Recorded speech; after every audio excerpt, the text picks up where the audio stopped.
Yeah, we believe that our partnered forces were struck in northern Syria, and we believe that Peshmerga forces were killed in Sinjar. Those are the two things that we believe based on what we've seen here.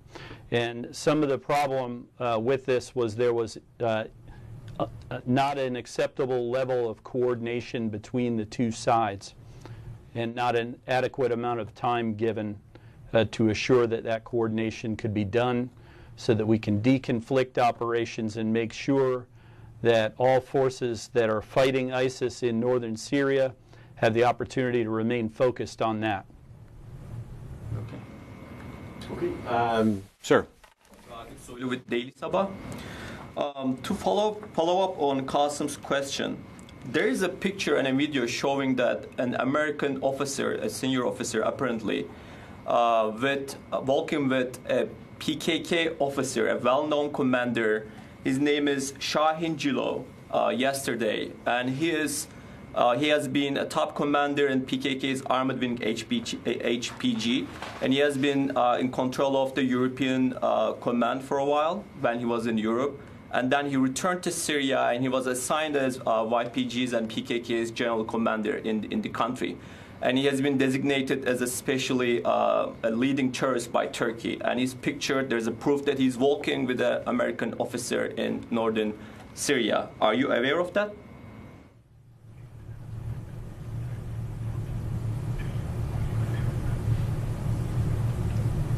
I'm aware that we had an officer go to northern Syria to check on our partnered force following the strikes that killed some of their soldiers. And that's what we were there to do. There were a lot of people present. That's really all I have for you on that. A second question. The Turkish foreign minister said that they informed the United States that they should withdraw their forces from the border area at a distance of 30 kilometers because there was an upcoming Turkish operations in coming days, like days before this airstrikes. Do you have any information on that? Would you confirm that Turkey informed you that they would conduct operations in that specific region?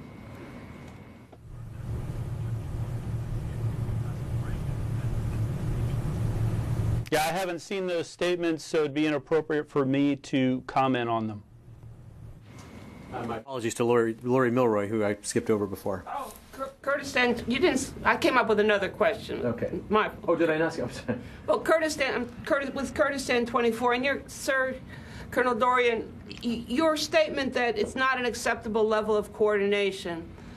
Are you suggesting that if the Turkish forces had coordinated properly with you and told you where they were going to strike and when, would you have let them go ahead?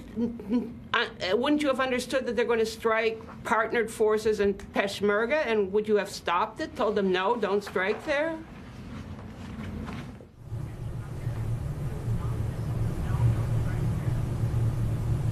Yeah, I'm not going to get into hypothetical scenarios about what we would or wouldn't have agreed to. What I can say is that it's much better to coordinate properly and assure that these conversations between allies, stalwart allies for more than 50 years, continue to assure that we can keep all of our guns trained on ISIS. That's the most dangerous enemy in the area. And unfortunately, that didn't happen, and as a result, we have this unfortunate set of incidents. Okay, to Ryan Brown from CNN. Hello, Colonel. Thank you for doing this. Just one quick one on these Turkish airstrikes. So within that hour's notification, were any of the, you said the coalition forces were within 6 miles. Were coalition forces moved at all after that notification in place?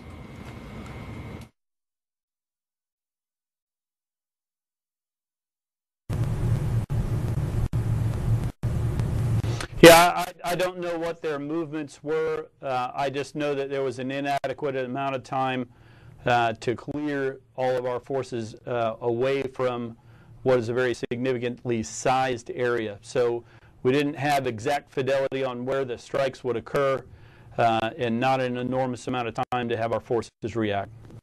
And was there any effort by the part of the coalition to warn, once that warning was communicated by the Turkish troops, was there any movement to notify the SDF partners of this impending strike within that hour window?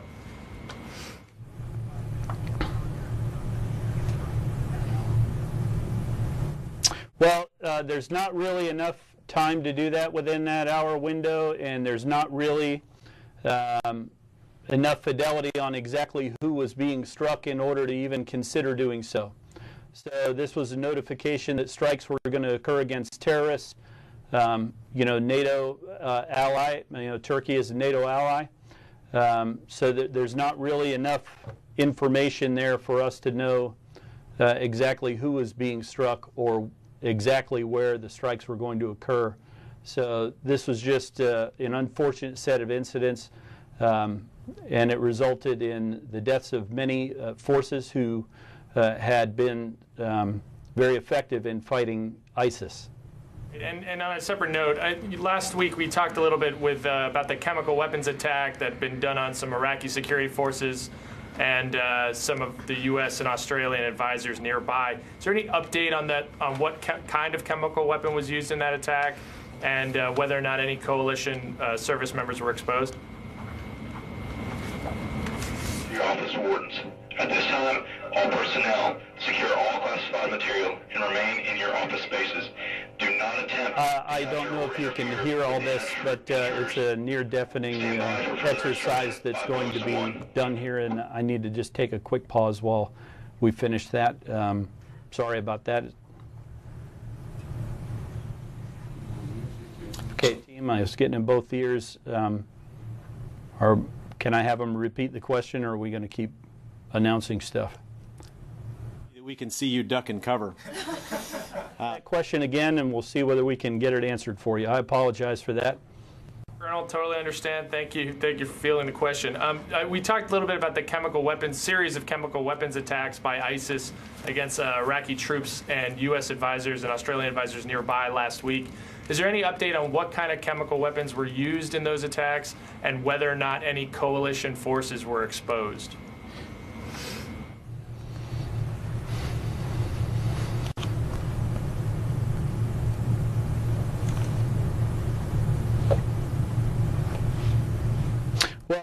Coalition forces became aware of a chemical attack. They left the area. They donned their equipment. Where they were tested, none of them showed any negative effects from being in that area. As far as the types of materials that the enemy used, they have low-grade capabilities, and that is representative of chlorine and mustard agent. Sometimes I see that reported as mustard gas. That's not correct. It's mustard agent. So it disperses into a very small area whenever these munitions go off. These munitions are not especially effective about anything except creating a public narrative. So they're not as effective even as explosive rounds, but they do get some attention. Okay, next to Corey Dickstein, Stars and Stripes. Hey, sir. Ryan actually asked my main question, but I do want to make sure I'm clear on the troops that were 6 miles from the strikes Turkey conducted. Those were in Syria, not Iraq, correct?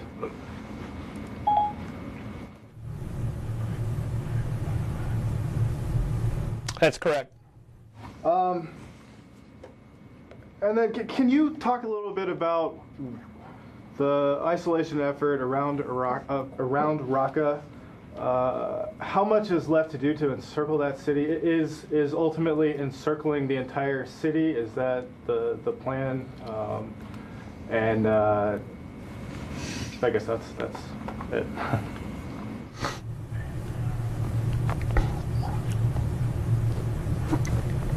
Yep. More than 8,000 square kilometers have been cleared by our partner force, the Syrian Democratic Forces and the Syrian Arab Coalition, as they begin isolating Raqqa. So they have them largely isolated to the north, to the east, And to the west, some significant clearing operations still have to occur in Tabqa city. That is west of Raqqa. Once that area, which has been a big staging area for ISIS, it's also a place with their main prison and a significant number of fighters, maybe somewhere on the order of 700 or so. Once that area is cleared, and then of course the dam is there, which is a source of hydroelectric power that's the largest dam in Syria. Once that area has been cleared, then the cordon that our partner forces have continued to close toward Raqqa, they'll continue that effort and get the city where it's really completely isolated to the north, to the east, and to the west. All the main roads out of Raqqa will be completely blocked and controlled by them. There is very harsh and difficult terrain to the south, and of course this is not a very hospitable area for anybody that wants to try to get out of there. We'll continue working with partnered forces to disrupt what few enemy would try to go into that area. So the city will be completely isolated, and then at a time of our partner forces choosing, they'll move in and liberate the city as they've done in many other areas. Go ahead. How far are the SDF forces from the Tabqa Dam at this point? And do you have any idea how much more effort would go into securing that area?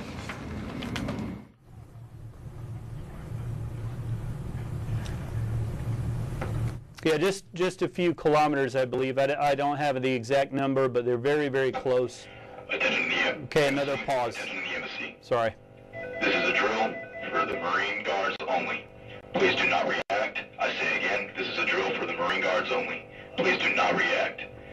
There's an intruder in the chancery. Lock all doors and report anything suspicious to your office wardens. At this time, all personnel secure all classified material and remain in your office spaces. Do not attempt to capture or interfere with the intruders. Stand by for further instruction by Post 1. Okay, I think we can resume. I don't know if I've got a question hanging there. Okay. Next to Tony Capaccio from Bloomberg. Hi, John. I have a non-Turkish question. In the three weeks since the Syria strikes took place, has the Syrian government taken any, or the Syrian military taken any steps to paint U.S. aircraft or interfere in any way with the encirclement of Raqqa or U.S. operations in Syria?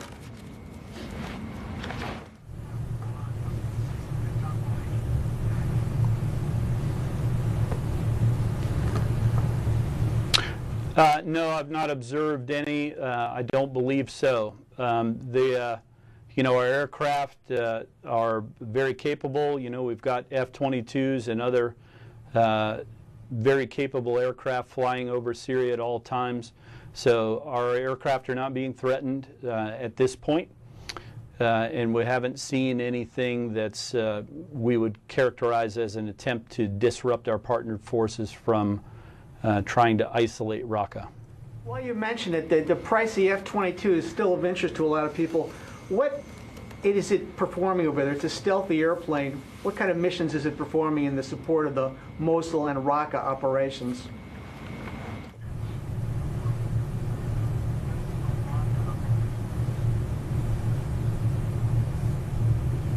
Well, they do defensive counter-air patrols over Syria, and then they are also capable of dropping munitions, including the small diameter bomb. These are very important weapons, especially when you get into dense urban terrain, because it's a 250-pound weapon, much smaller, and it can be delivered with precision to create precision effects and destroy targets, to make the way for our partnered forces advance, or to take out enemy leadership targets or targets that have to be struck with precision. So it's a very important capability, and it's one that's doing its job here in Iraq and Syria. And one other aircraft question. there's been a more concern voiced by the Army about the use of drones in general against U.S. forces in the future. Can you give us a sense of how ISIL is using drones in the last 5 or 6 months in the Mosul operation and to counter shaping operations in Raqqa?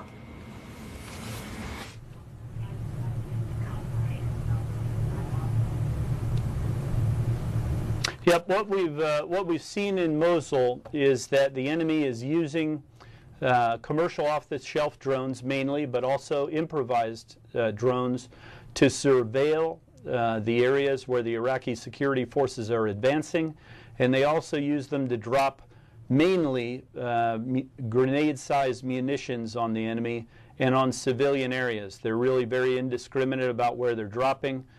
These are not really strategic capabilities. They're not game changers. It's not going to stop what's happening on the battlefield, which is them losing, being pushed out of areas, and getting killed. But it does present a tremendous amount of danger to people on the ground when we see these. The enemy has used them sometimes where multiple drones have been used at one time. Of course, that is a capability that certainly will get attention and require the Iraqi security forces to take measures to put a stop to that. Most recently, though, we've been able to provide some capabilities on the battlefield to disrupt that.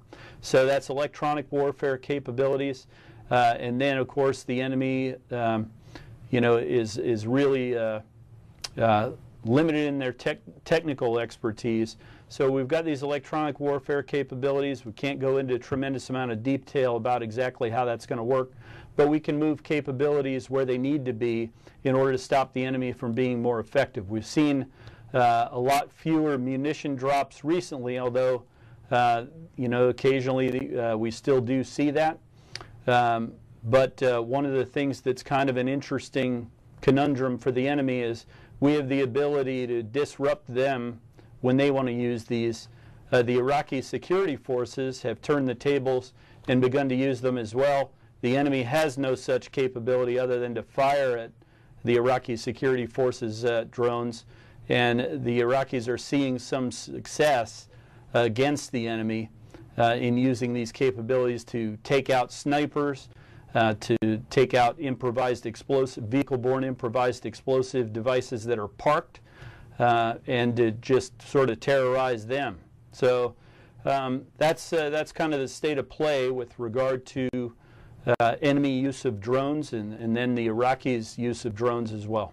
One quick follow-up. Have these counter technologies been rushed to Iraq over the last 5 or 6 months as part of these joint urgent requirements?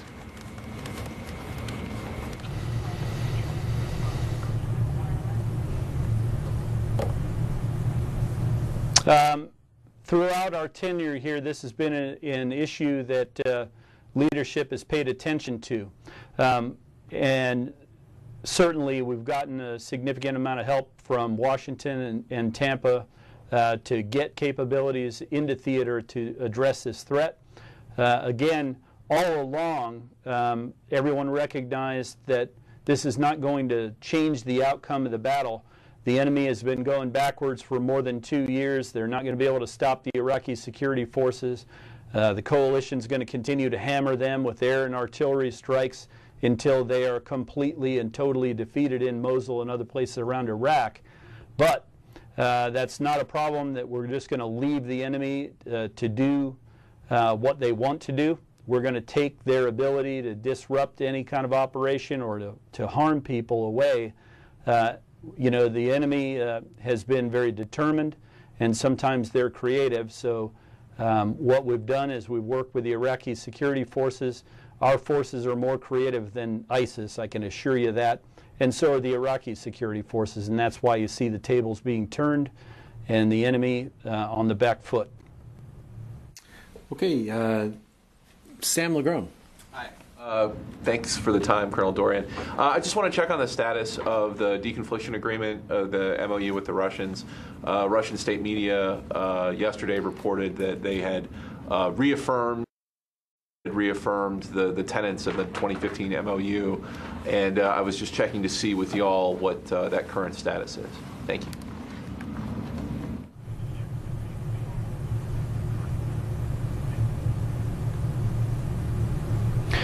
Yep, I've seen those same reports. It's very encouraging that they've acknowledged that, and it is important for safety of flight for our operations and for theirs as we both continue ISIS in Syria and we continue our operations in Iraq.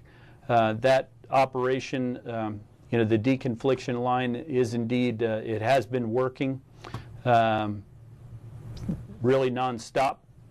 And that's something that's going to continue. So that's an encouraging thing to see that acknowledged. Great. Ma'am in the back. NRG with Al Jazeera English. The Syrian Observatory for Human Rights is reporting that in the last 48 hours, at least 16 civilians were killed in coalition airstrikes in the Raqqa countryside. Have you seen those reports, and could you comment on that?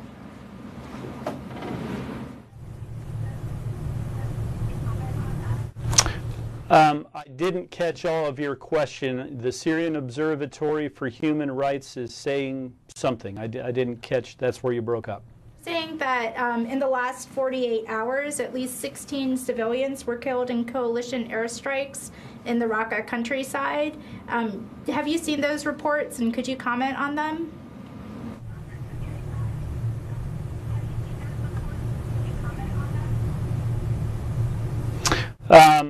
You know what? I've seen a lot of reports come out. I don't think that I could.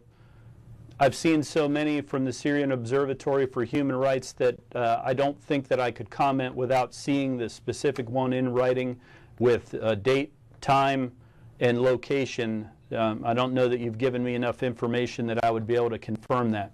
What I would say, though, is that the conduct of airstrikes and artillery strikes, not one thing has changed with regard to our priority for the protection of civilians. We're doing these strikes to support the Iraqi security forces advance and our Syrian partners advance into extraordinarily dangerous territory, fighting an enemy that has murdered tens of thousands of people and driven millions of them from their homes. I would point out that more than 2.6 million people have been able to return to their homes since the coalition began conducting airstrikes in support of our partners.